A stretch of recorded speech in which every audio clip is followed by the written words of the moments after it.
aggregation is a very important part of, the whole farming process. So you have these smallholder farmers everywhere, but a smallholder farmer cannot rent a vehicle to carry his produce from the farm to the market.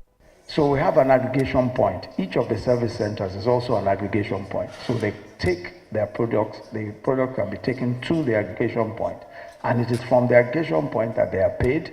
It is from the aggregation point that if they have loans are deducted from what they are paid, and then their goods are then their produce is then sent to markets from that point. 109 of these service centers will be located in the 109 senatorial districts of Nigeria, and they'll be called process service centers. But in addition, the process service centers will be able to serve as throughput from which we can add some value to agricultural products, especially those that are brought in by the local farmers. So service centers will be based on the comparative and complementary advantage that each location has, and along existing value chains. So for now, the value chains that we'll be servicing using these service chains will be grains, cereal, livestock, poultry, fruits, roots, and tubers. Some horticulture also, and and we hope that we'll be able, especially livestock and poultry, we hope we'll be able to do quite a bit of that. So for us, the green imperative, as we've called it, is the next level for Nigerian agriculture. But we're still very far from our targets for self-sufficiency in food production. Because the fact that there's such a huge gap between what we hope and where we are, it means that there is tremendous opportunity for investments. But even more exciting are the prospects for export. Because when you look at the opportunities today, they are simply mind-boggling. The story of investors in agriculture in Nigeria is really worth hearing. There's a Mexican farmer, his name is Carlos, and he is the proprietor of farms called San Carlos Farms, possibly the largest farmer of vegetables, bananas, pineapples in Mexico, but he's invested in Nigeria in several different locations. A lot of those who invited him to partner with them wanted him to grow vegetables, grow bananas and pineapples, and then export, because this was what he did so successfully in Mexico. The idea was, of course, to grow this, but what happened, he now has about 5,000 hectares of farms in about 6 states. Then he's taken another 10,000 hectares. After his first harvest, he exported nothing at all, but he was able to give all his investors a very decent profit. And his partners asked him what the magic was. His answer was, we can't even satisfy the local demand. The local demand is so high that we can't satisfy it. So what's the point of exporting? You can't even deal with local demand. And he was selling locally at the equivalent of $3 per kg. And in Europe, he would have been selling for $1 per kg. So he was doing much better locally. And which is really the point. There's so much opportunity because we have a huge market. Everybody has been talking of the African Free Trade Continental Zone. Where will Nigeria sign? Where will Nigeria sign? Why is everybody interested in Nigeria signing? Because we are the market. We are the big market. Where else is a market as large as ours in Africa? So everybody wants to do business here. Everybody wants to export something here if they can. But we have a huge market, and we need to take advantage of that market. Even if we are selling to ourselves alone, there's so much room for prosperity. We still have a substantial percentage of the world's arable land.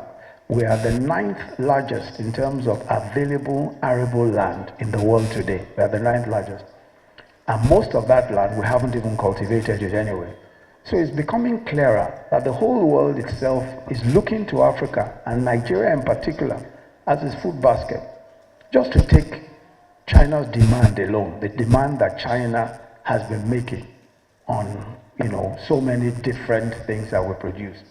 China has 27% of the world's population, but it has only 7% of the world's arable land for agriculture. So it needs 2 million tons of hybrid soya beans per annum for livestock and feed and vegetable oil We cannot even meet that demand.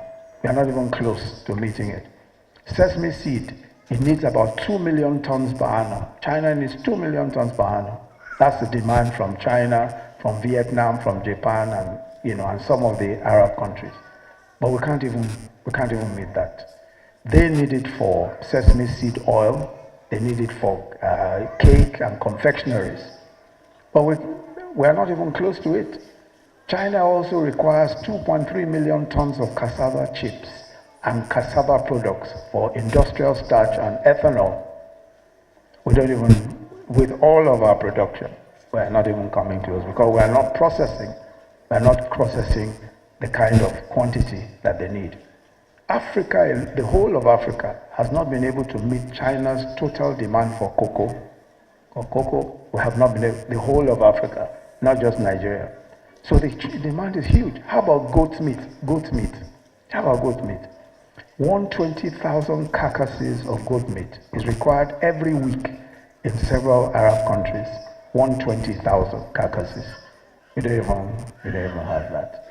We're still, in Lagos, I think we do about 10,000 cows. I think it's about 10,000 cows that we do in Lagos. We simply don't have, the required output, and there's so much that's waiting. Most of Vietnam's demand for over 2.5 million tons of cashew is unmet. All of the cashew that we produce, everything we export, we send to Vietnam, and it doesn't even scratch the surface because they still need 2.5 million tons, So Nigeria's role as a food provider to the world, and especially in the next few decades, is very clear. There's no question at all that if we focus on production of food, if we focus on production of food locally, and focus on it even for export, the sky really, as I say, is the limit.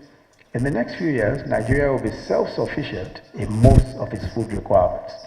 And I believe we'll be net exporters of several different foods as well. We'll be net exporters. If we keep our focus, of course, there are many, many challenges. The conflicts in the northeast, northwest, farmer-herder clashes, and all of those things are the challenges.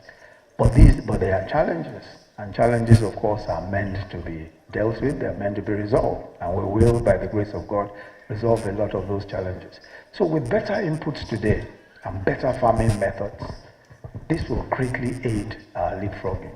We are at the best time in history, the very best time in history. Technology is on our side. All of the new inputs that increase acreage, increase yield, everything is available today. There is no time that is better than this time in the history of the world for achieving all of our own objectives as a nation and as a people. And I pray that the Almighty God will help us to achieve everything that we want to achieve. Thank you very much.